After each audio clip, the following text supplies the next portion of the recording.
From Kapilavatsu to Rajagraha. 1. Leaving Kapilavatsu, Siddhartha Gautama thought of going to Rajagraha, the capital of the kingdom of Magad. 2. The reigning king was Bimbisara.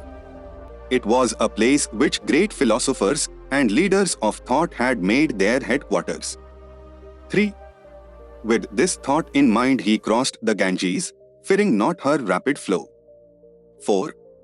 On his way he halted at the hermitage of a Brahman woman Sakhi, then at the hermitage of another Brahman woman by name Padma, and then at the hermitage of the Brahman sage Ravta. All of them entertained him. 5. Having seen his personality and dignity, and his splendid beauty, surpassing all other men, the people of that region were all astonished at him wearing the clothes of a sannyasi. 6. On seeing him, he who was going elsewhere stood still, and he who was standing there followed him on the way, he who was walking gently and gravely ran quickly, and he who was sitting at once sprang up. 7. Some people reverenced him with their hands, others in worship saluted him with their heads, some addressed him with affectionate words. Not one went on without paying him homage. 8. Those who were wearing gay-colored dresses were ashamed when they saw him. Those who were talking on random subjects fell to silence. No one indulged in an improper thought. 9.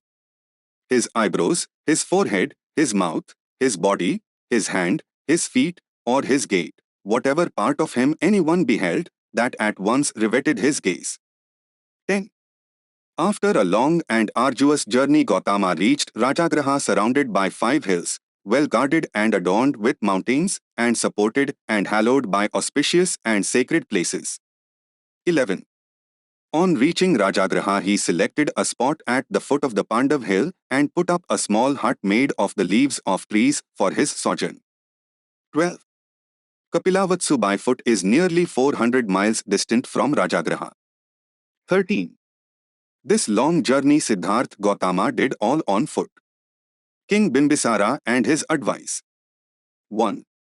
Next day he got up and started to go into the city with a begging bowl asking for alms. A vast crowd gathered round him. 2. Then Shrenya Bimbisara, the lord of the kingdom of the Magads, beheld from the outside of his palace the immense concourse of people, and asked the reason of it, and thus did a courtier recount it to him. 3. He who was thus foretold by the Brahmans, he will either attain supreme wisdom or be the emperor of the earth. It is he, the son of the king of the Sakyas, who is now an ascetic. It is he at whom the people are gazing at. 4.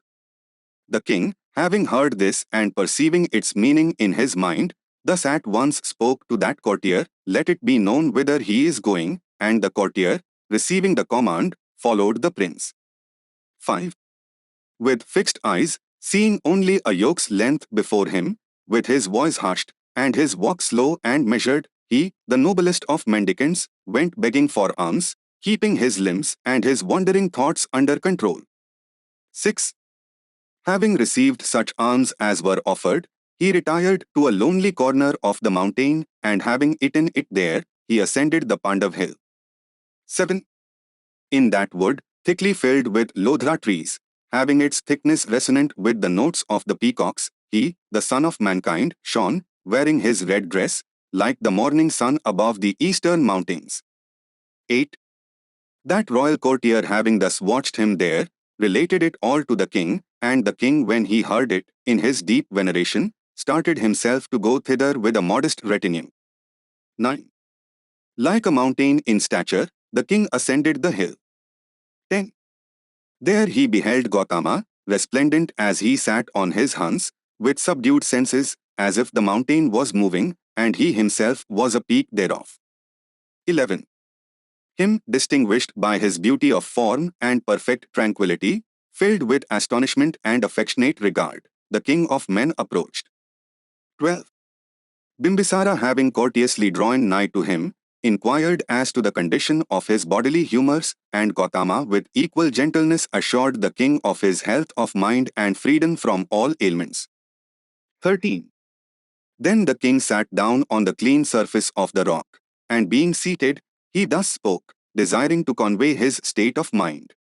Since from this, a desire to speak to thee, my son, has arisen in me, therefore, listen to my words of affection.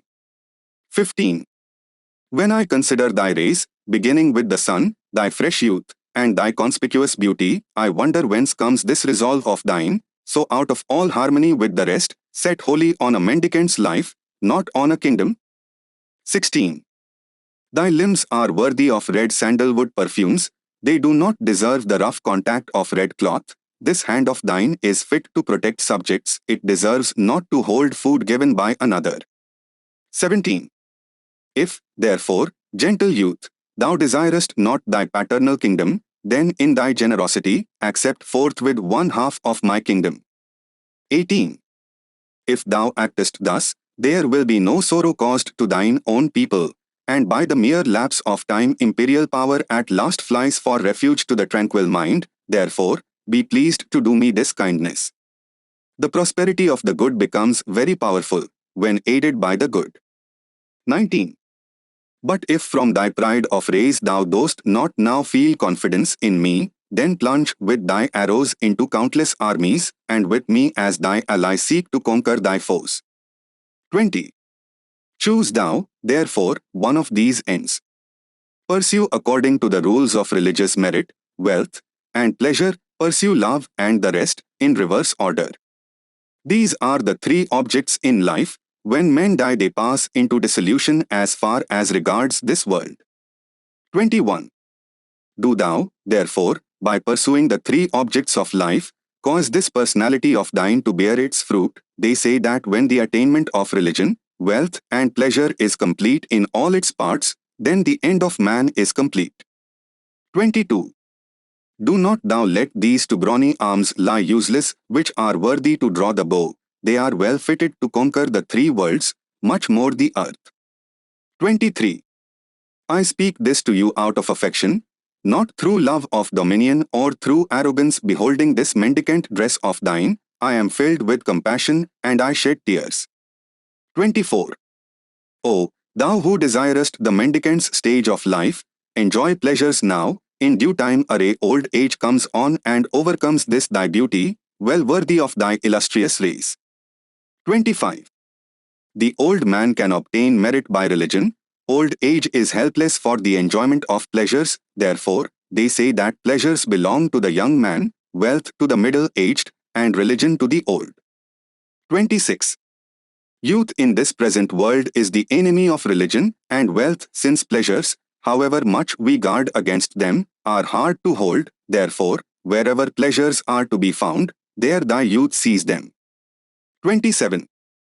Old age is prone to reflection, it is grave and intent on remaining quiet, it attains unimpassionedness with but little effort, unavoidably, and for very shame. 28. Therefore, having passed through the deceptive period of youth, fickle, intent on external objects, heedless, impatient, not looking at the distance, they take breath like men who have escaped safe through a forest. 29. Let, therefore, this fickle time of youth first pass by, reckless and giddy, our early years are earmarked for pleasure, they cannot be kept from the power of the senses. 30. Or, if religion is really thy one aim, then offer sacrifices, this is thy family's immemorial custom, climbing to highest heaven by sacrifices. 31. With their arms pressed by golden bracelets, and their variegated diadems resplendent with the light of gems, royal sages have reached the same goal by sacrifice which great sages reached by self-mortification. Gautama answers Bimbisara. 1. Thus spoke the monarch of the Magadhs, who spoke well and strongly like Indra, but having heard it, the prince did not falter. He was firm like a mountain. 2. Being thus addressed by the monarch of the Magadhs, Gautama, in a strong speech with a friendly face, self-possessed, unchanged, thus made answer. 3. What you have said is not to be called a strange thing for thee, O king. Born as thou art in the great family whose ensign is the lion, and lover as thou art of thy friends, that ye should adopt this line of approach towards him who stands as one of thy friends is only natural. 4. Amongst the evil-minded, a friendship worthy of their family ceases to continue and fades. It is only the good who keep increasing the old friendship of their ancestors by a new succession of friendly acts. 5. But those men who act unchangingly towards their friends in reverses of fortune, I esteem in my heart as true friends. Who is not the friend of the prosperous man in his times of abundance? 6. So those who, having obtained riches in the world, employ them for the sake of their friends and religions, their wealth has real solidity, and when it perishes it produces no pain at the end. 7. This thy suggestion concerning me, O king, is prompted by pure generosity and friendship. I will meet thee courteously with simple friendship. I would not utter aught else in my reply. 8. I am not so afraid even of serpents, nor of thunderbolts falling from heaven, nor of flames blown together by the wind, as I am afraid of these worldly objects. 9.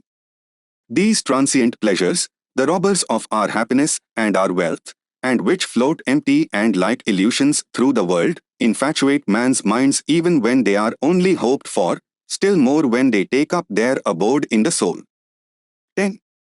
The victims of pleasure attain not to happiness even in the heaven of the gods, still less in the world of mortals. He who is athirst is never satisfied with pleasures, as the fire, the friend of the wind, with fuel. 11. There is no calamity in the world like pleasures. People are devoted to them through delusion. When he once knows the truth and so fears evil, what wise man would of his own choice desire evil? 12. When they have obtained all the earth girdled by the sea, kings wish to conquer the other side of the great ocean. Mankind is never satiated with pleasures, as the ocean with the waters that fall into it. 13. When it had rained a golden shower from heaven, and when he had conquered the continents and had even obtained the half of Sakra's throne, Mandhatri was still full of craving for worldly objects. 14. Though he enjoyed the kingdom of the gods in heaven, when Indra had concealed himself through fear of Vritra, and though in his pride he had made the great rishis bear his litter, Nahusha was not satisfied. 15. Who would seek these enemies bearing the name of pleasures, by whom even those sages have been overcome, who were devoted to other pursuits, whose only clothes were rags, whose food roots, fruits, and water, and who wear their twisted locks as long as snakes? 16. When they hear of the miseries of those who are intent on pleasure and are devoted to worldly pursuits, it well befits the self-controlled to fling it away. 17. Success in pleasure is to be considered a misery in the man of pleasure, for he becomes intoxicated when the pleasures of his desire are attained. Through intoxication he does what should not be done, not what should be done, and being wounded thereby he falls into a miserable end. 18. These pleasures which are gained and kept by toil, which after deceiving leave you and return whence they came, these pleasures which are but borrowed for a time, what man of self-control, if he is wise, would delight in them? 19. What man of self-control could find satisfaction in these pleasures which are like a torch of hay, which excite thirst when you seek them and when you grasp them? 20. What man of self-control could find satisfaction in these pleasures which are like flesh that has been flung away, and which produces misery by their being held in common with kings? 21. What man of self-control could find satisfaction in these pleasures, which, like the senses, are destructive, which bring calamity on every hand to those who abide in them? 22. Those men of self-control who are bitten by them in their hearts, fall into ruin and attain not bliss. What man of self-control could find satisfaction in these pleasures, which are like an angry, cruel serpent? 23. Even if they enjoy them, men are not satisfied, like dogs famishing with hunger over a bone. What man of self-control could find satisfaction in these pleasures, which are like a skeleton composed of dry bones? 24. He whose intellect is blinded with pleasures, the wretch, who is the miserable slave of hope for the sake of pleasures, well deserves the pain of death even in the world of living. 25. Deer are lured to their destruction by songs, insects for the sake of the brightness fly into the fire, the fish greedy for the flesh swallows the iron hook. Therefore, worldly pleasures produce misery as their end. 26. As for the common opinion, pleasures are enjoyment. None of them when examined are worthy of being enjoyed. Fine garments and the rest are only the accessories of things. They are to be regarded as merely the remedies for pain. 27. Water is desired for allaying thirst, food in the same way for removing hunger, a house for keeping off the wind, the heat of the sun, and the rain, and dress for keeping off the cold and to cover one's nakedness. 28. So too a bed is for removing drowsiness, a carriage for remedying the fatigue of a journey, a seat for alleviating the pain of standing, so bathing as a means for washing, health, and strength. 29. External objects therefore are to human beings means for remedying pain, not in themselves sources of enjoyment. What wise man would allow that he enjoys those delights which are only used as remedial? 30. He who, when burned with the heat of bilious fever, maintains that cold appliances are an enjoyment, when he is only engaged in alleviating pain, he indeed might give the name of enjoyment to pleasures. 31. Since variableness is found in all pleasures, I cannot apply to them the name of enjoyment. The very conditions which mark pleasure bring also in their turn pain. 32. Heavy garments and fragrant aloe wood are pleasant in the cold, but an annoyance in the heat, and the moonbeams and sandalwood are pleasant in the heat, but a pain in the cold. 33. Since the well-known opposite pairs, such as gain and loss and the rest, are inseparably connected with everything in this world, therefore, no man is invariably happy on the earth nor invariably wretched. 34. When I see how the nature of pleasure and pain are mixed, I consider royalty and slavery as the same. A king does not always smile, nor is a slave always in pain. 35. Since to be a king involves a wider range of responsibility, therefore, the sorrows of a king are great, for a king is like a peg, he endures trouble for the sake of the world. 36. A king is unfortunate if he places his trust in his royalty, which is apt to desert and loves crooked turns, and, on the other hand, if he does not trust in it, then what can be the happiness of a timid king? 37. And since after even conquering the whole earth, one city only can serve as a dwelling place, and even there only one house can be inhabited, is not royalty mere labor for others? 38. And even in royalty nothing more than one pair of garments is all he needs, and just enough food to keep off hunger, so only one bed, and only one seat is all that a king needs, other distinctions are only for pride. 39. And if all these fruits are desired for the sake of satisfaction, I can be satisfied without a kingdom, and if a man is once satisfied in this world, are not all distinctions unnecessary? 40. He then who has attained the auspicious road to happiness is not to be deceived in regard to pleasures. Remembering thy professed friendship, I ask, tell me again and again, are the pleasures worth anything? 41. I have not left home through anger, nor because my diadem has been dashed down by an enemy's arrow, nor have I set my desires on loftier objects, that I thus refuse thy proposal. 42. Only he who, having once let go a malignant incensed serpent, or a blazing hay torch all on fire, would strive again to seize it, would ever seek pleasures again after having once abandoned them. 43. Only he who, though seeing would envy the blind, though free, the bound, though wealthy, the destitute, though sound in his reason, the maniac, only he, I say, would envy one who is devoted to worldly objects. 44. He who lives on alms, my good friend, is not to be pitied. He has here the best happiness, perfect calm, and hereafter all sorrows are for him abolished. 45. But he is to be pitied who is overpowered by craving, though in the midst of great wealth, who attains not the happiness of calm here, while pain has to be experienced hereafter. 46. What thou hast spoken to me is well worthy of thy character, thy mode of life, and thy family, and to carry out my resolve is also befitting my character, my mode of life, and my family. Reply by Gautama concluded. 1.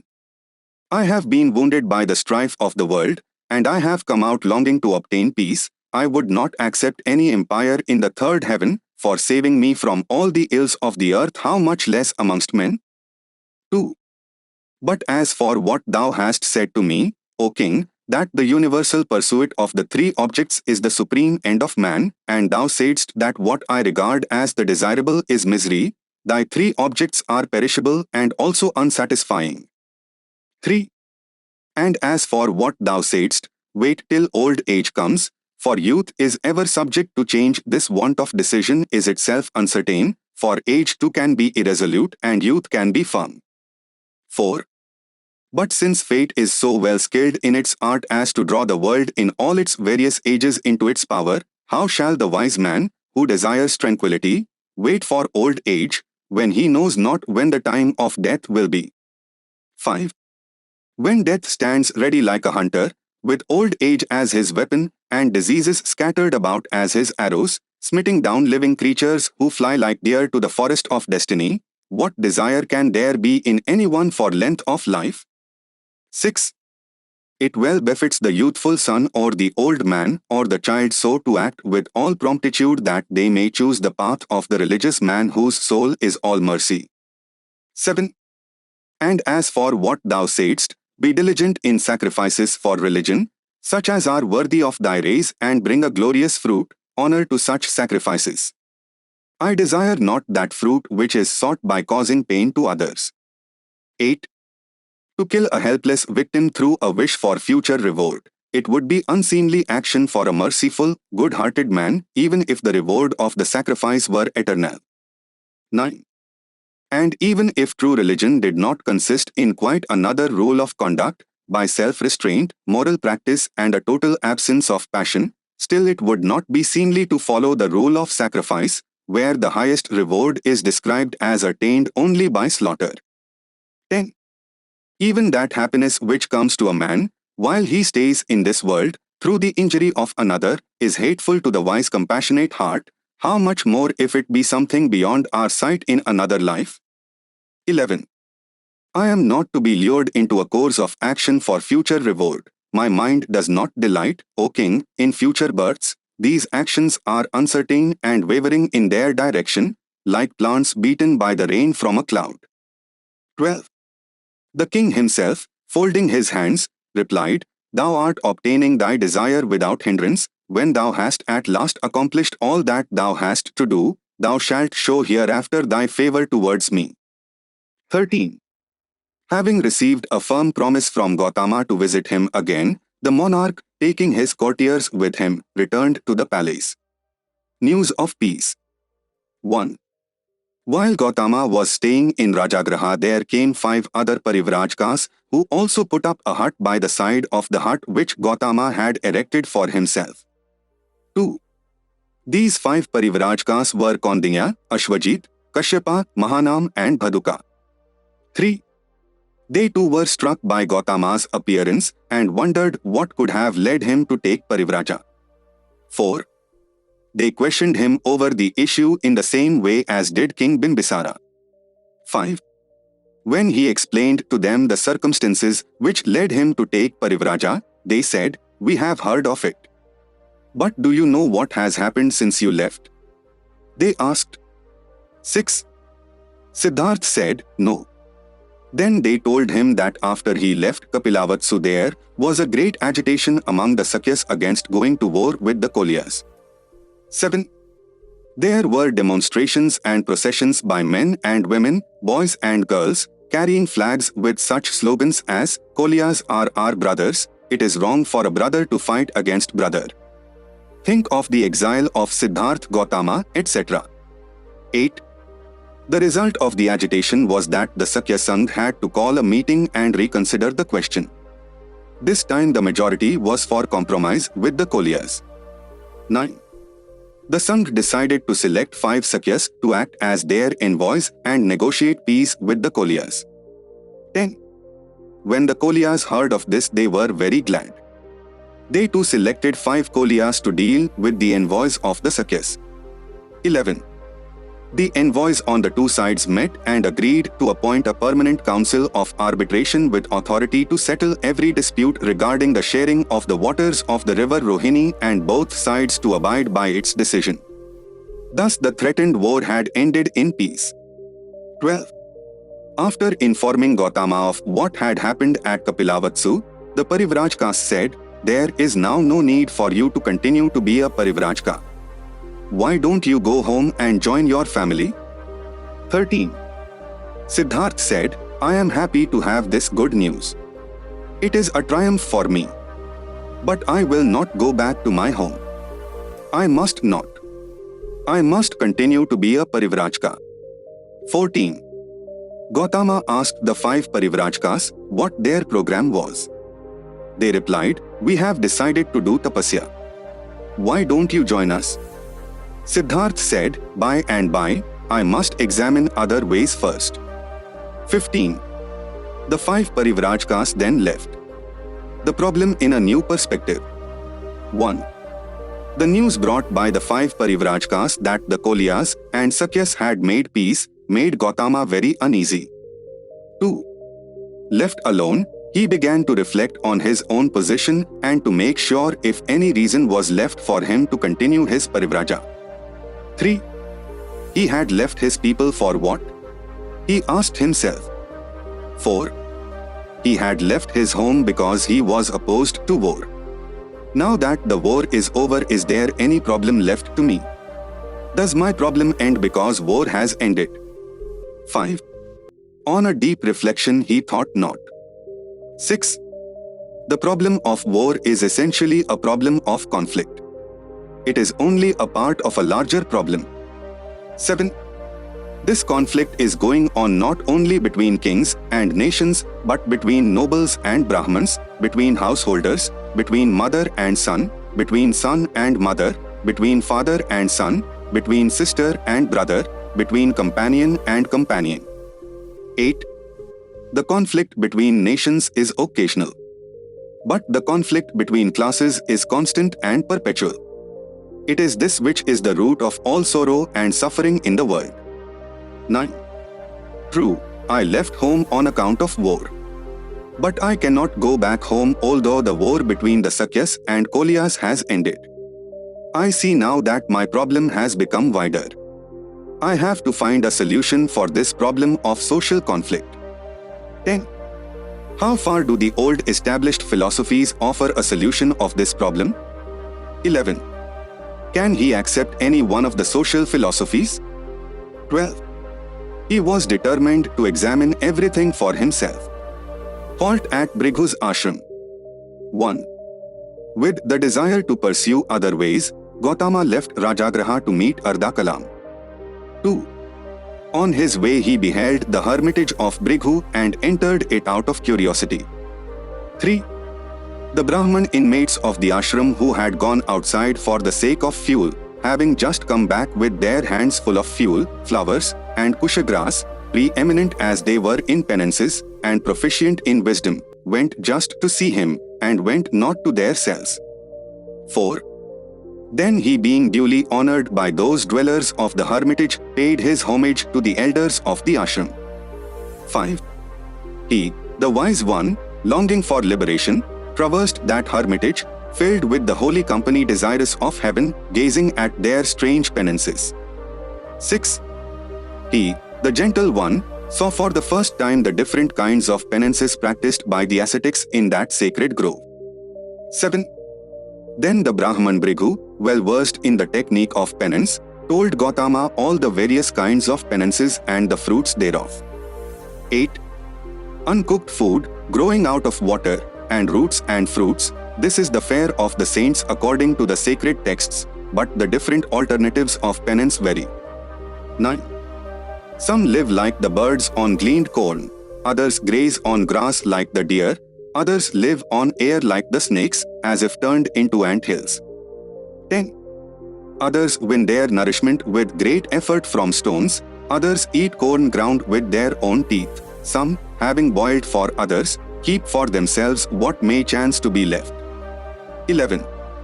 Others, with their tufts of matted hair continually wet with water, twice offer oblations to Agni with hymns. Others, plunging like fishes into the water, dwell there with their bodies scratched by tortoises.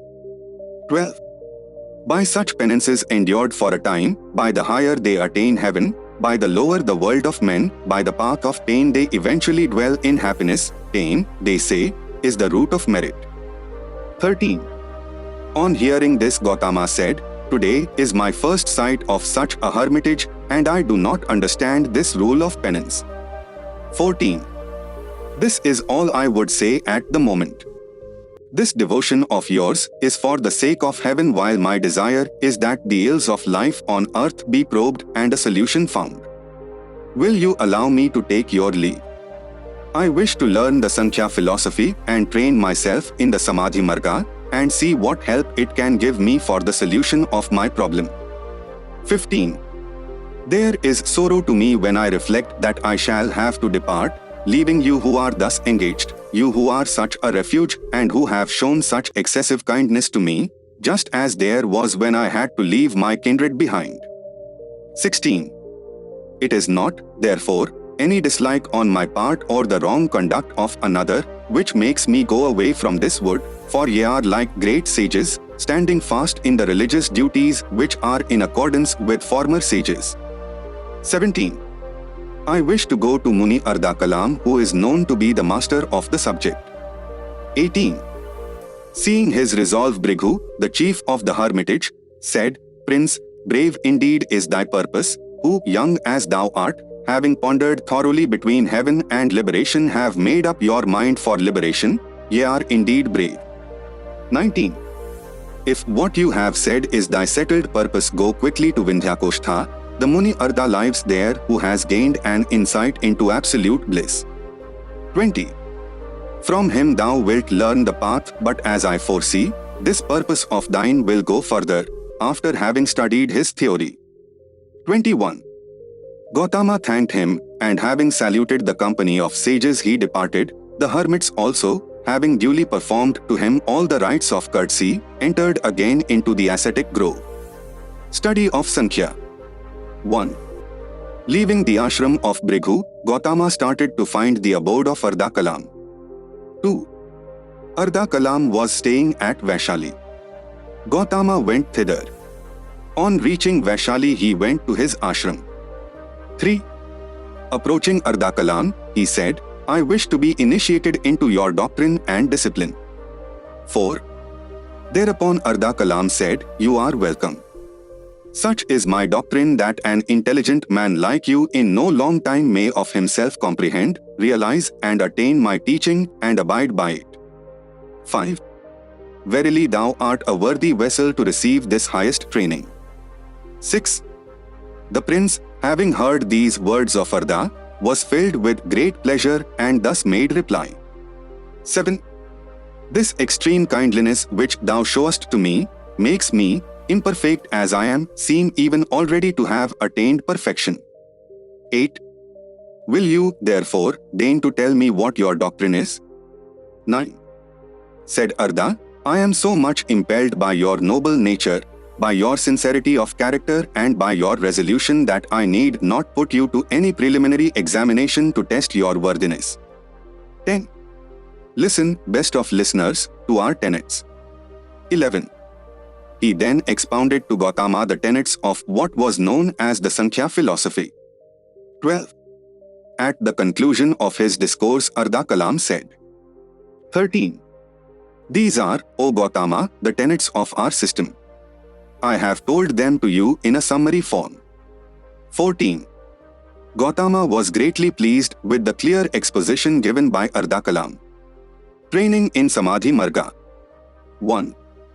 At the time when Gautama was examining the various ways of finding a solution to his problem, he thought of getting himself acquainted with the Dhyana Marga, concentration of the mind. 2. There were 3 schools of the Dhyana Marga. 3. All of them had one thing in common, namely, that control of breathing was the means of achieving dhyana. 4. One school followed a way of controlling breathing which is called Anpanasti. 5.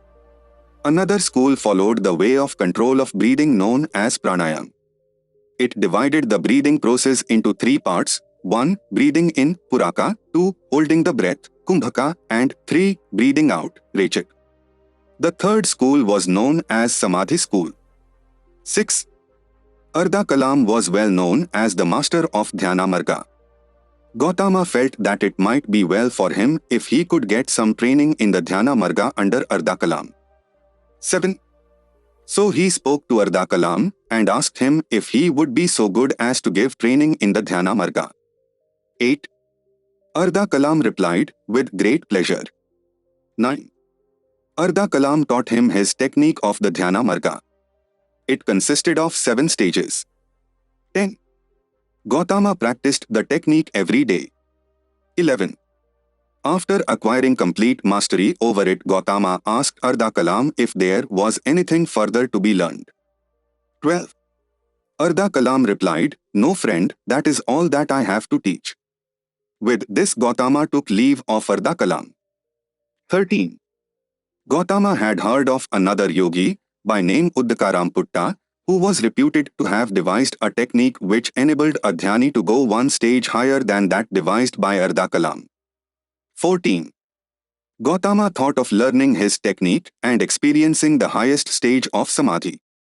Accordingly, he went to the ashram of Dr.ambedkar and placed himself under his training. 15. Within a short time did Gautama master the technique of Uddaka's 8th stage. After having perfected himself in the technique of Dr.ambedkar, Gautama asked him the same question which he had asked Ardha Kalam: "Is there anything further to be learned?" 16. And Dr.ambedkar gave the same reply: "No friend, there is nothing more that I can teach you." 17. Ardha Kalam and Dr.ambedkar were famous for their mastery of Dhyana Marga in the country of the Koslas. But Gautama had heard that there were similar masters of Dhyana Marga in the country of the Magads. He thought he should have a training in their system also. 18. Gautama accordingly went to Magad. 19. He found that their technique of Dhyana Marga, though based on control of breathing, was different from what was in vogue in the Kosala country. 20. The technique was not to breathe but to reach concentration by stopping breathing. 21. Gautama learned this technique. When he tried concentration by stopping breathing, he found that piercing sounds used to come out of his ears, and his head appeared to him to be pierced as though by a sharp-pointed knife. 22. It was a painful process. But Gautama did not fail to master it. 23. Such was his training in the Samadhi Marga. Trial of asceticism. 1. Gautama had given a trial to the Sankhya and Samadhi Marga. But he had left the ashram of the Brahmas without giving a trial to asceticism. 2. He felt he should give it a trial and gain experience for himself so that he could speak authoritatively about it. 3. Accordingly, Gautama went to the town of Gaya. From there he reconnoitered the surrounding country and fixed his habitation at Uruvela in the hermitage of Nagari, the royal seer of Gaya, for practicing asceticism. It was a lonely and solitary place on the banks of the river Naranjana for practicing asceticism. 4. At Uruvela he found the 5 Parivrajkas whom he had met at Rajagraha and who had brought news of peace. They too were practicing asceticism. 5. The mendicants saw him there and approached him to take them with him. Gautama agreed. 6. Thereon they served him reverently, abiding as pupils under his orders, and were humble and compliant. 7. The austerities and self-mortification practiced by Gautama were of the severest sort. 8. Sometimes he visited to but not more than 7 houses a day and took at each only to but not more than 7 morsels. 9. He lived on a single saucer of food a day, but not more than 7 saucers. 10. Sometimes he had but 1 meal a day, or 1 every 2 days, and so on, up to once every 7 days, or only once a fortnight, on a rigid scale of rationing. 11. As he advanced in the practice of asceticism, his sole diet was herbs gathered green, or the grain of wild millets and paddy, or snippets hide, or water plants, or the red powder round rice grains within the husk, or the discarded scum of rice on the boil, or the flour of all seeds. 12. He lived on wild roots and fruit, or on windfalls only. 13. His raiment was of hemp or hempen mixture of cerements of rags from the dust heap, of bark, of the black antelopes pelt either whole or split down the middle, of grass, of strips of bark or wood, hair of men or animals woven into a blanket, or of owls' wings. 14. He plucked out the hair of his head and the hair of his beard, never quitted the upright for the sitting posture, squatted and never rose up, moving only squatting. 15. After this wise, in divers fashions, he lived to torment and to torture his body, to such a length in asceticism did he go. 16. To such a length in loathliness did he go that there became accumulated on his body the dirt and filth for years till it dropped off by itself. 17. He took up his abode in the awesome depths of the forest, depths so awesome that it was reputed that none but the senseless could venture without his hair standing on end. 18. When the cold season brought chill wintry nights, then it was that in the dark half of the months he dwelt by night in the open air and in the dark thicket by day. 19. But when there came the last broiling month of summer before the rains, he made his dwelling under the baking sun by day and in the stifling thicket by night. 20. In a charnel ground did he lay down with charred bones for pillow. 21. Thereafter Gautama lived on a single bean a day, on a single sesamum seed a day, or a single grain of rice a day. 22. When he was living on a single fruit a day, his body grew emaciated in the extreme. 23. If he sought to feel his belly, it was his backbone which he found in his grasp. If he sought to feel his backbone, he found himself grasping his belly, so closely did his belly cleave to his backbone, and all because he ate so little. 5. Abandonment of asceticism. 1. The austerities and mortification practiced by Gautama were of the severest sort. They lasted for a long period of 6 years. 2. At the end of 6 years, his body had become so weak that he was quite unable to move. 3. Yet he had seen no new light, and was no nearer to the solution to the problem of misery in the world on which his mind was centered. 4. He reflected to himself, this is not the way, even to passionlessness, nor to perfect knowledge, nor to liberation. 5. Some undergo misery for the sake of this world, others meet toil for the sake of heaven, all living beings wretched through hope and always missing their aim, fall certainly for the sake of happiness into misery. 6. Has not something like this happened to me? 7. It is not the effort itself which I blame, which flinging aside the base pursues a high path of its own. 8. What I ask is, can the mortification of the body be called religion? 9. Since it is only by the mind's authority that the body either acts or ceases to act, therefore, to control the thought is alone befitting. Without thought the body is like a dog. 10. If there was only the body to be considered, merit may be gained by purity of food, but then there is merit also in the doer. But of what good is it? 11.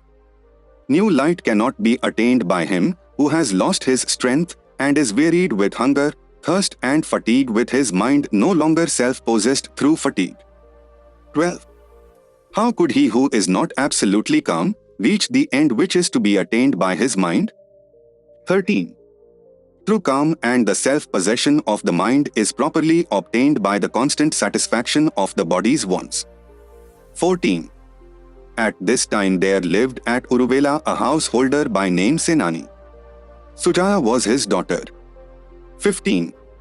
Sujata had uttered a wish to a banyan tree, and vowed a yearly offering to it if she should have a son. 16. The wish having been fulfilled, she sent her maid Panna to prepare the place for the offering. 17. Panna, finding Gautama sitting beneath the banyan tree, thought he was the god of the tree who had come down. 18. Sujata came and offered Gautama the food prepared by her in a golden ball. 19. He took the ball to the river bank, bathed at a ford or a bathing place called Supatithita and ate the food. 20. Thus ended his trial of asceticism. 21. The 5 ascetics who were with Gautama became angry with him for having given up the life of austerity and self-mortification and in disgust left him enlightenment and the vision of a new way. Meditation for new light. 1. Having refreshed himself with food, Gautama sat thinking over his past experiences. He realized that all paths had failed. 2. The failure was so complete that it could have led anyone into a state of frustration. He was, of course, sorry. But frustration as such did not touch him. 3. He was always hopeful of finding a way.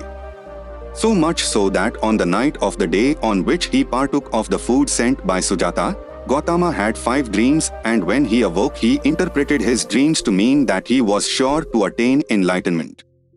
4. He had also tried to forecast his future. This he did by throwing the ball of food Sujata's maid brought into the river Naranja, saying, "If I am to have enlightenment, let the ball ascend the stream, if not, let it go down." The vessel, indeed, began to float against the current, and at last sunk near the abode of Kala, a Naga king. 5. Fortified with hope and determination, he left Uruvela and towards evening went along the wide road to Gaya. There he saw a banyan tree. He thought of sitting under it in meditation in the hope of a new light dawning upon him and enabling him to find a way which would solve his problem. 6. After trying each of the 4 directions, he chose the east, which is always chosen by all the great sages for the removal of all defilements. 7. Gautama sat down cross-legged and upright under the banyan tree. Determined to achieve enlightenment, he said to himself, "Skin, sinew and bone may dry up as they will, my flesh and blood may dry in my body, but without attaining complete enlightenment I will not leave this seat." 8. Then Kala, the king of the Nagas, whose majesty was like the lord of elephants, and his wife Suvarnaprabhasa, having been awakened by the vision of Gautama sitting under the banyan tree, uttered this in praise of him, being sure that he was destined to attain perfect knowledge. 9.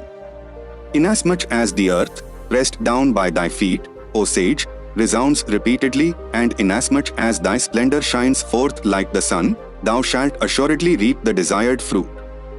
10. Inasmuch as flocks of birds fluttering in the sky offer the reverential salutation, O lotus-eyed one, and inasmuch as gentle breezes blow in the sky, thou shalt certainly attain thy object. 11. As he sat down for meditation, a crowd of evil thoughts and evil passions, mythologically called the children of Mara, Kama, which is another name for evil passions, entered his mind. 12. Gautama was greatly frightened lest they should overpower him and defeat his purpose. 13. He knew that in this battle with evil passions, many rishis and Brahmins had succumbed. 14. So he summoned all the courage he had and said to Mara, "Faith is found in me, and heroism and wisdom. How can ye evil passions defeat me? The streams even of rivers may this wind dry up. Ye would be unable to dry up my resolutions when I am so intent. Better to me is death in battle than that I should be defeated in life." 15. The evil passions entered the mind of Gautama as a crow goes after a stone that looks like a hump of fat, thinking surely, "Here I shall find a tender morsel, here perchance is something sweet." 16. And finding no sweetness there, the crow departs thence. So like a crow attacking a rock, the evil passions left Gautama in disgust. Enlightenment. 1. To feed himself during the period of meditation, Gautama had collected enough food to last him for 40 days. 2. Having routed the evil thoughts that disturbed his mind, Gautama refreshed himself with food and gained strength. He thus prepared himself for meditation with the aim of obtaining enlightenment. 3. It took Gautama 4 weeks of meditation to obtain enlightenment. He reached final enlightenment in 4 stages. 4. In the first stage he called forth reason and investigation. His seclusion helped him to attain it easily. 5. In the second stage he added concentration. 6. In the third stage he brought to his aid equanimity and mindfulness. 7. In the fourth and final stage he added purity to equanimity and equanimity to mindfulness. 8. Thus with mind concentrated, purified, spotless, with defilement gone, supple, dexterous, firm, impassionate, not forgetting what he is after, Gautama concentrated himself on the problem of finding an answer to the question which had troubled him. 9. On the night of the last day of the 4th week light dawned upon him. He realized that there were 2 problems. The first problem was that there was suffering in the world, and the second problem was how to remove this suffering and make mankind happy. 10.so In the end, after meditation for 4 weeks, darkness was dispelled, light arose, ignorance was dispelled, and knowledge arose. He saw a new way. The discovery of a new Dhamma. 1. Gautama, when he sat in meditation for getting new light, was greatly in the grip of the Sankhya philosophy. 2. That suffering and unhappiness in the world he thought was an incontrovertible fact. 3. Gautama was, however, interested in knowing how to do away with suffering. This problem the Sankhya philosophy did not deal with. 4. It is, therefore, on this problem how to remove suffering and unhappiness that he concentrated his mind. 5. Naturally, the first question he asked himself was what are the causes of suffering and unhappiness which an individual undergoes. 6. His second question was how to remove unhappiness. 7. To both these questions he got a right answer, which is called Samabodhi, right enlightenment. 8.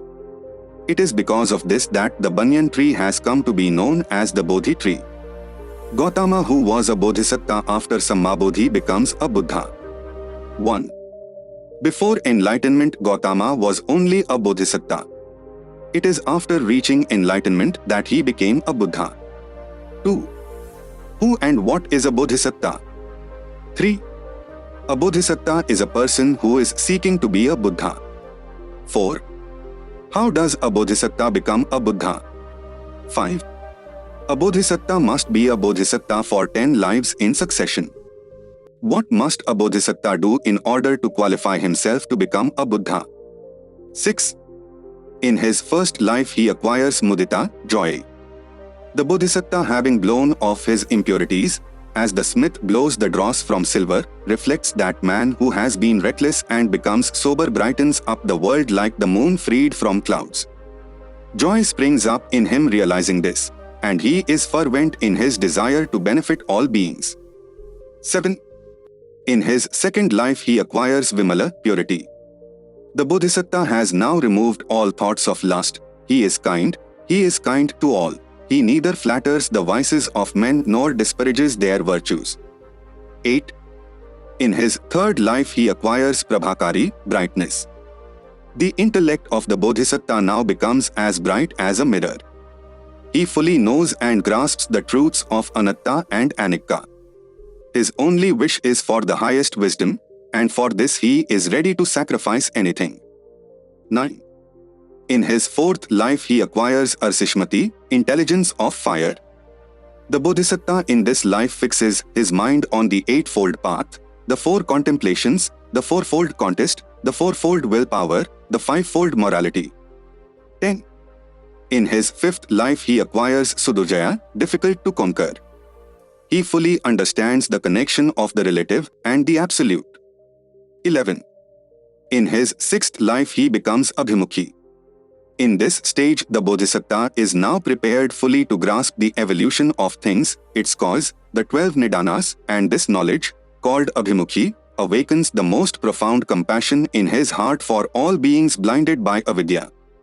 12.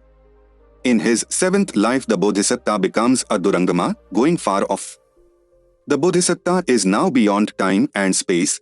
He is one with infinity, but he still retains Namarupa out of his great compassion for all beings. He is secluded from others, in that the lusts of the world no more cling to him than water to a lotus leaf. He quenches desires in his fellow beings, practices charity, patience, tactfulness, energy, calmness, intelligence, and the highest wisdom. 13.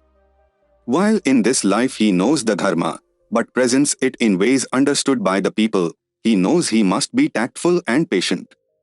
Whatever men do to him he bears with equanimity, for he knows that it is through ignorance they misunderstand his motives. At the same time he never slackens his energy to benefit all beings, nor does he withdraw his mind from wisdom. Therefore misfortune can never turn him from the righteous path. 14. In his eighth life he becomes Akala. In the stage of Akala, or immovable, all strivings on the part of the Bodhisattva cease. He follows good spontaneously, whatever he will though he will succeed in. 15. In his ninth life he becomes Sadhunti. This is the stage or condition of one who has vanquished and penetrated all dharmas or systems, all quarters, and does not enter time. 16. In his 10th life he becomes Dharmamegha. The Bodhisattva attains the infinite divine eye of a Buddha. 17. The Bodhisattva acquires these 10 powers, which are necessary for him when he becomes a Buddha. 18. The Bodhisattva must not only acquire these 10 powers as he evolves from stage to stage, but he must also practice to perfection the 10 paramithas.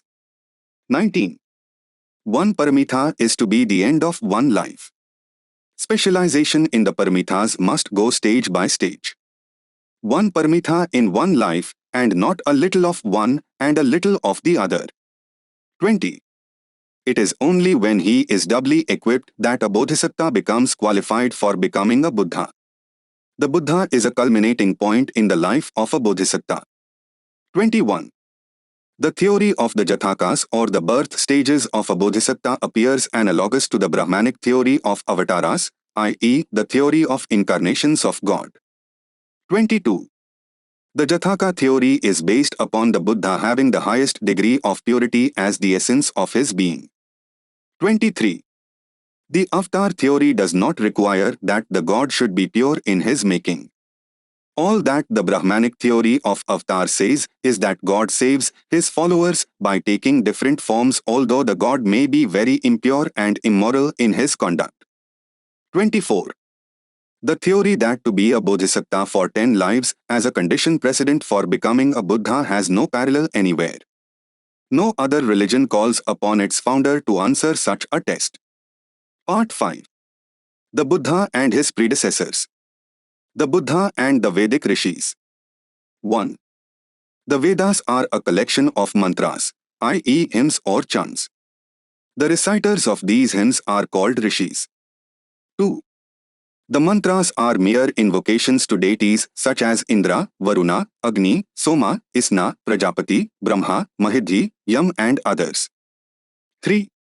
The invocations are mere prayers for help against enemies, for gift of wealth, for accepting the offerings of food, flesh and wine from the devotee. 4. There is not much philosophy in the Vedas. But there were some Vedic sages who had entered into speculations of a philosophical nature. 5. These Vedic sages were 1. Agmarsana, 2. Prajapati Parmisthin, 3. Brahmanaspati, otherwise known as Brihaspati, 4. Anila, 5. Dirghatamas, 6. Narayan, 7. Hiranyagarbha, and 8. Vishwakarma. 6. The main problems of these Vedic philosophers were: how did the world originate? In what manner were individual things created? Why have they their unity and existence? Who created and who ordained? From what did the world spring up and to what again will it return? 7.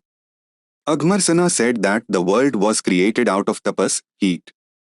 Tapas was the creative principle from which eternal law and truth were born. From these were produced the night, tamas. Tamas produced water, and from water originated time. Time gave birth to the sun and the moon, the heaven and the earth, the firmament and light, and ordained the days and nights. 8. Brahmanaspati postulated the genesis of being from non-being. By the term non-existence, he denoted apparently the infinite. The existent originally sprang up from the non-existent. The non-existent, asat, nonens, was the permanent foundation of all that is existent, sat, ens, and of all that is possible and yet non-existent, asat. 9. Prajapati Parmesthine started with the problem, did being come out of non-being? His view was that this was an irrelevant question. For him, water was the original substance of that which exists. For him, the original matter water came neither under the definition of being nor under that of non-being. 10. Parmesthine did not draw any distinction between matter and motive power. According to him, water transformed itself into particular things by some inherent principle to which he gave the name kama, cosmic desire. 11. Anila was another Vedic philosopher. To him, the principal element was air, vayu. It possesses the inherent capacity for movement. It is endowed with the generating principle. 12. Dr. maintained that all living beings rest and depend ultimately on the sun. The sun, held up and propelled by its inherent force, went backward and forward. 13. The sun is composed of a grey-colored substance, and so are lightning and fire. 14. The sun, lightning, and fire formed the germ of water. Water forms the germ of plants. Such were the views of Dirghatamas. 15. According to Narayana, Purusha, God, is the first cause of the universe. It is from Purusha that the sun, the moon, the earth, water, fire, air, mid-air, the sky, the regions, the seasons, the creatures of the air, all animals, all classes of men, and all human institutions had originated. 16. Hiranyagarbha. From doctrinal point of view, he stood midway between Parmesthine and Narayan. Hiranyagarbha means the golden germ. It was the great power of the universe, from which all other powers and existences, divine and earthly, were derived. 17. Hiranyagarbha means fire. It is fire that constituted the solar essence, the generating principle of the universe. 18. From the point of view of Vishwakarman, it was quite inadequate and unsatisfactory to hold that water was the primitive substance of all that is, and then to derive from it this world as a whole by giving it an inherent power of movement. If water be the primitive substance which is endowed with the inherent principle of change, we have yet to account for that from which water derived its being and derived the motive power, the generating. 19. Vishwakarman held the view that it was God which was the motive power. God is first and God is last. He is earlier than the visible universe. He had existed before all cosmic forces came into being. He is the sole God who created and ordained this universe. God is one, and the only one. He is the unborn one, Aja, in whom all the existing things abide.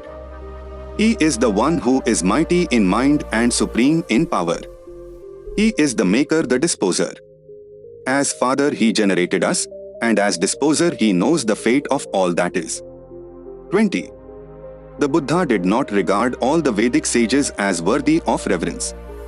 He regarded just 10 Vedic rishis as the most ancient and as the real authors of the mantras. 21. But in the mantras, he saw nothing that was morally elevating. 22. In his view, the Vedas were as worthless as a desert. 23. The Buddha, therefore, discarded the mantras as a source from which to learn or to borrow. 24. Similarly, the Buddha did not find anything in the philosophy of the Vedic rishis. They were groping to reach the truth. But they had not reached it. 25. Their theories were mere speculations not based on logic nor on facts. Their contributions to philosophy created no social values. 26. He therefore rejected the philosophy of the Vedic rishis as useless. Kapila the philosopher. Among the ancient philosophers of India, the most preeminent was Kapila. 2. His philosophical approach was unique, and as philosopher he stood in a class by himself. His philosophy was known as the Sankhya philosophy. 3. The tenets of his philosophy were of a startling nature. 4. Truth must be supported by proof. This is the first tenet of the Sankhya system. There is no truth without proof. 5. For purposes of proving the truth, Kapila allowed only two means of proof: 1. Perception, and 2. Inference. 6. By perception is meant mental apprehension of a present object. 7. Inference is threefold: 1. From cause to effect, as from the presence of clouds to rain; 2. From effect to cause, as from the swelling of the streams in the valleys to rain in the hills; and 3. By analogy, as when we infer from the fact that a man alters his place when he moves that the stars must also move, since they appear in different places. 8. His next tenet related to causality, creation, and its cause. 9. Kapila denied the theory that there was a being who created the universe. In his view, a created thing really exists beforehand in its cause, just as the clay serves to form a pot, or the threads go to form a piece of cloth. 10. This is the first ground on which Kapila rejected the theory that the universe was created by a being. 11. But there are other grounds which he advanced in support of his point of view. 12. The non-existent cannot be the subject of an activity. There is no new creation. The product is really nothing else than the material of which it is composed. The product exists before its coming into being in the shape of its material of which it is composed. Only a definite product can be produced from such material, and only a specific material can yield a specific result. 13. What then is the source of the empirical universe? 14. Kapila said the empirical universe consists of things evolved, vyakta, and things that are not evolved, avyakta. 15. Individual things, vyakta vastu, cannot be the source of unevolved things, avyakta vastu. 16. Individual things are all limited in magnitude, and this is incompatible with the nature of the source of the universe. 17. All individual things are analogous, one to another, and, therefore, no one can be regarded as the final source of the other. Moreover, as they all come into being from a source, they cannot constitute that source. 18. Further, argued Kapila, an effect must differ from its cause, though it must consist of the cause. That being so, the universe cannot itself be the final cause. It must be the product of some ultimate cause. 19. When asked why the unevolved cannot be perceived, why does it not show movement which would make it perceivable, Kapila replied. 20. It may be due to various causes. It may be that its fine nature makes it imperceptible, just as other things of whose existence there is no doubt cannot be perceived, or because of their too great a distance or proximity, or through the intervention of a third object, or through admixture with similar matter, or through the presence of some more powerful sensation, or the blindness or other defect of the senses or the mind of the observer. 21. When asked, what then is the source of the universe? What makes the difference between the evolved and unevolved part of the universe? 22. Kapila's reply was, things that have evolved have a cause, and the things that have not evolved have also a cause. But the source of both is uncaused and independent. 23. The things that have evolved are many in number and limited in space and name. The source is one, eternal and all-pervasive. The things evolved have activities and parts. The source is immanent in all, but has neither activities nor parts.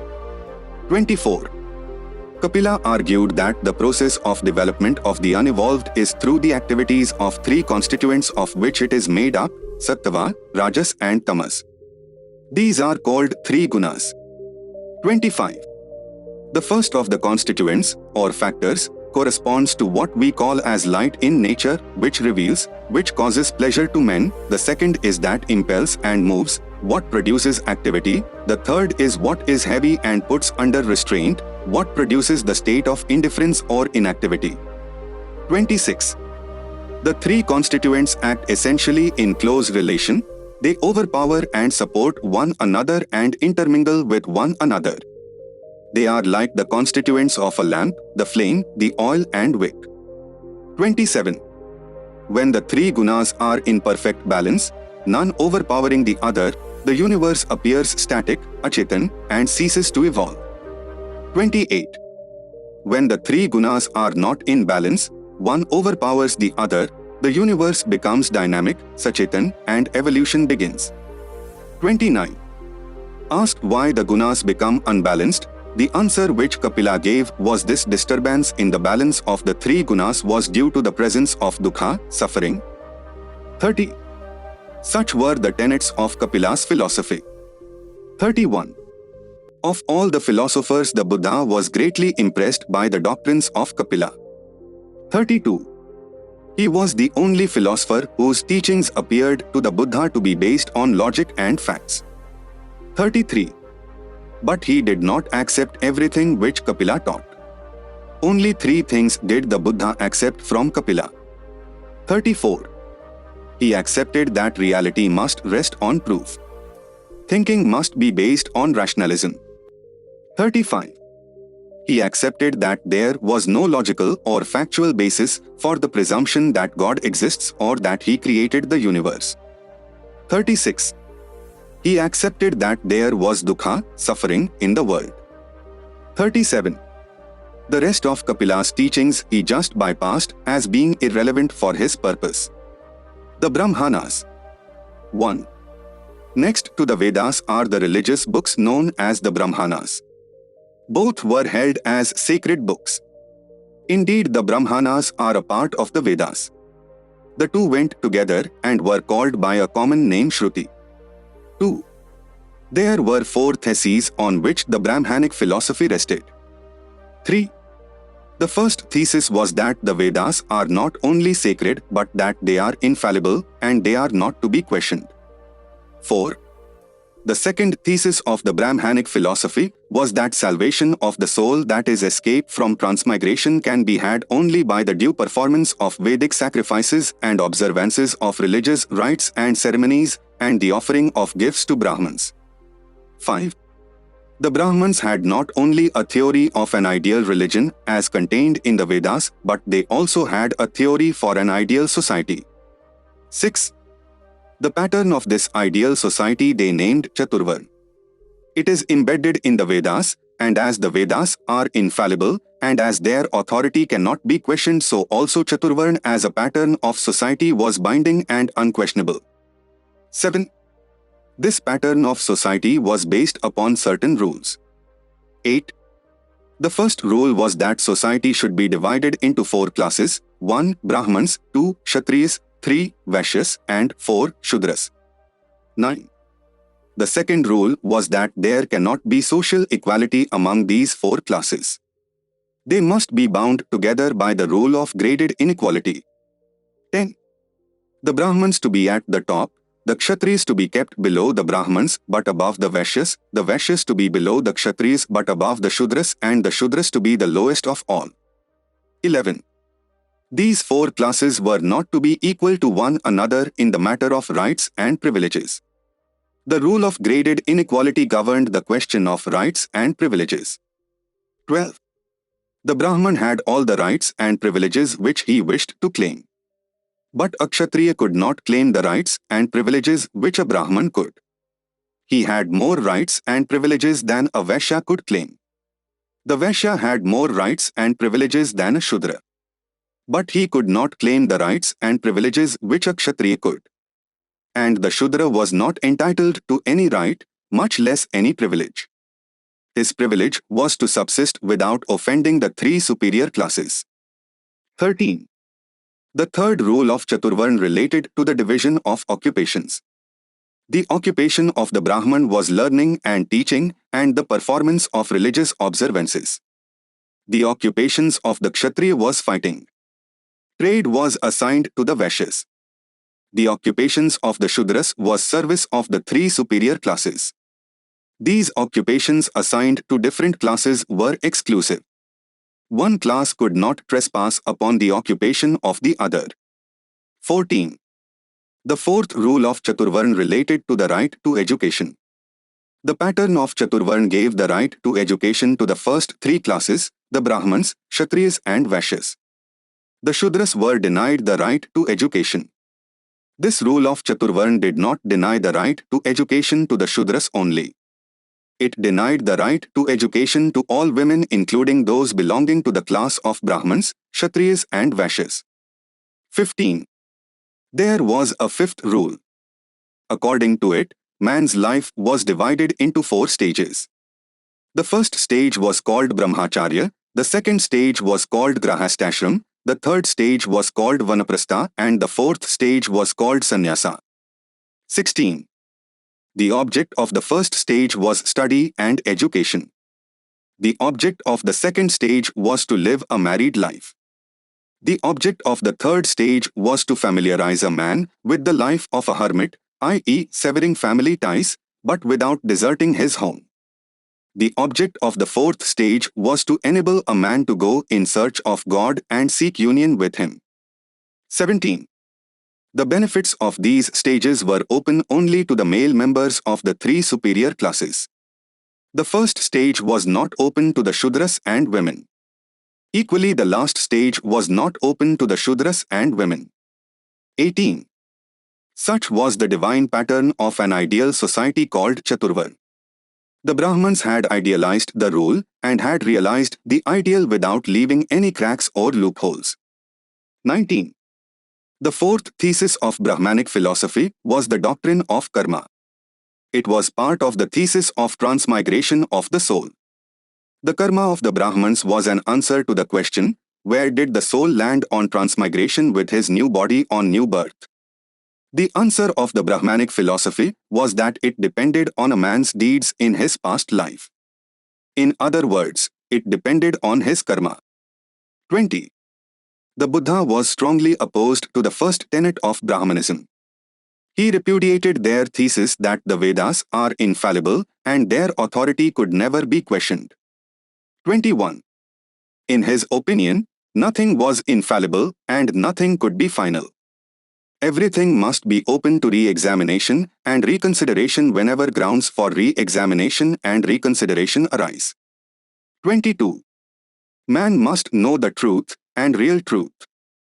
To him, freedom of thought was the most essential thing. And he was sure that freedom of thought was the only way to the discovery of truth. 23. Infallibility of the Vedas meant complete denial of freedom of thought. 24. For these reasons, this thesis of the Brahmanic philosophy was most obnoxious to him. 25. He was equally an opponent of the second thesis of the Brahmanic philosophy. The Buddha did admit that there was any virtue in a sacrifice. But he made a distinction between true sacrifice and false sacrifice. 26. Sacrifice in the sense of self-denial for the good of others he called true sacrifice. Sacrifice in the sense of killing an animal as an offering to God for personal benefit he regarded as a false sacrifice. 27. The Brahmanic sacrifices were mostly sacrifices of animals to please their gods. He condemned them as false sacrifices. He would not allow them even though they be performed with the object of getting salvation for the soul. 28. The opponents of sacrifices used to ridicule the Brahmans by saying, if one can go to heaven by sacrificing an animal, why should not one sacrifice one's own father? That would be a quicker way of going to heaven. 29. The Buddha wholeheartedly agreed with this view. 30. The theory of Chaturvarna was as repugnant to the Buddha as the theory of sacrifices was repulsive to him. 31. The organization of society set up by Brahmanism in the name of Chaturvarna did not appear to him a natural organization. Its class composition was compulsory and arbitrary. It was a society made to order. He preferred an open society and a free society. 32. The Chaturvarna of the Brahmins was a fixed order never to be changed. Once a Brahman, always a Brahman. Once a Kshatriya, always a Kshatriya. Once a Vaishya, always a Vaishya, and once a Shudra, always a Shudra. Society was based on status conferred upon an individual by the accident of his birth. Vice, however heinous, was no ground for degrading a man from his status, and virtue, however great, had no value to raise him above it. There was no room for worth nor for growth. 33. Inequality exists in every society. But it was different with Brahmanism. The inequality preached by Brahmins was its official doctrine. It was not a mere growth. Brahmanism did not believe in equality. In fact, it was opposed to equality. 34. Brahmanism was not content with inequality. The soul of Brahmanism lay in graded inequality. 35. Far from producing harmony, graded inequality, the Buddha thought, might produce in society an ascending scale of hatred and a descending scale of contempt, and might be a source of perpetual conflict. 36. The occupations of the four classes were also fixed. There was no freedom of choice. Besides, they were fixed not in accordance with skill but in accordance with birth. 37. On a careful review of the rules of Chaturvarna, Buddha had no difficulty in coming to the conclusion that the philosophic foundations on which the social order was reared by Brahmanism were wrong if not selfish. 38. It was clear to him that it did not serve the interests of all, much less did it advance the welfare of all. Indeed, it was deliberately designed to make many serve the interests of the few. In it man was made to serve a class of self-styled supermen. 39. It was calculated to suppress and exploit the weak and to keep them in a state of complete subjugation. 40. The law of karma as formulated by the Brahmins, thought the Buddha, was calculated to sap the spirit of revolt completely. No one was responsible for the suffering of man except he himself. Revolt could not alter the state of suffering, for suffering was fixed by his past karma as his lot in this life. 41. The Shudras and women, the two classes whose humanity was most mutilated by Brahmanism, had no power to rebel against the system. 42. They were denied the right to knowledge, with the result that by reason of their enforced ignorance they could not realize what had made their condition so degraded. They could not know that Brahmanism had robbed them completely of the significance of their life. Instead of rebelling against Brahmanism, they had become the devotees and upholders of Brahmanism. 43. The right to bear arms is the ultimate means of achieving freedom which a human being has. But the Shudras were denied the right to bear arms. 44. Under Brahmanism, the Shudras were left as helpless victims of a conspiracy of selfish Brahmanism, powerful and deadly Kshatriyas and wealthy Vaishyas. 45. Could it be amended? Knowing that it was a divinely ordained social order, he knew that it could not be. It could only be ended. 46. For these reasons, the Buddha rejected Brahmanism as being opposed to the true way of life. The Upanishads and their teachings. 1. The Upanishads constituted another piece of literature. It is not part of the Vedas. It is uncanonical. 2. All the same, they did form a part of religious literature. 3. The number of the Upanishads is quite large. Some important, some quite unimportant. 4. Some of them were ranged against the Vedic theologians, the Brahman priests. 5. All of them agreed in viewing Vedic study as a study of nescience or ignorance, avidya. 6. They were all agreed in their estimate of the four Vedas and the Vedic science as the lower knowledge. 7. They were all agreed in questioning the divine origin of the Vedas. 8. They were all agreed in denying the efficacy attributed to sacrifices, to the funeral oblations and the gifts to the priests, which are the fundamentals of the Brahmanic philosophy. 9. This, however, was not the main topic with which the Upanishads were concerned. Their discussions centered round Brahman and Atman. 10. Brahman was the all-pervading principle which binds the universe, and that salvation lay in the Atman realizing that it is Brahman. 11. The main thesis of the Upanishads was that Brahmana was a reality and that Atmana was the same as Brahmana. The Atmana did not realize that it was Brahman because of the upadhis in which it was entangled. 12. The question was, is Brahmana a reality? The acceptance of the Upanishadic thesis depended upon the answer to this question. 13. The Buddha could find no proof in support of the thesis that Brahmana was a reality. He, therefore, rejected the thesis of the Upanishads. 14. It is not that questions on this issue were not put to the authors of the Upanishads. They were.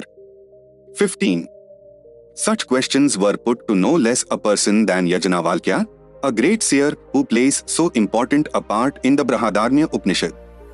16. He was asked, what is Brahmana? What is Atmana? All that Yajnavalkya could say, Neti. Neti. I know not. I know not. 17. How can anything be a reality about which no one knows anything? Asked the Buddha. He had, therefore, no difficulty in rejecting the Upanishadic thesis as being based on pure imagination.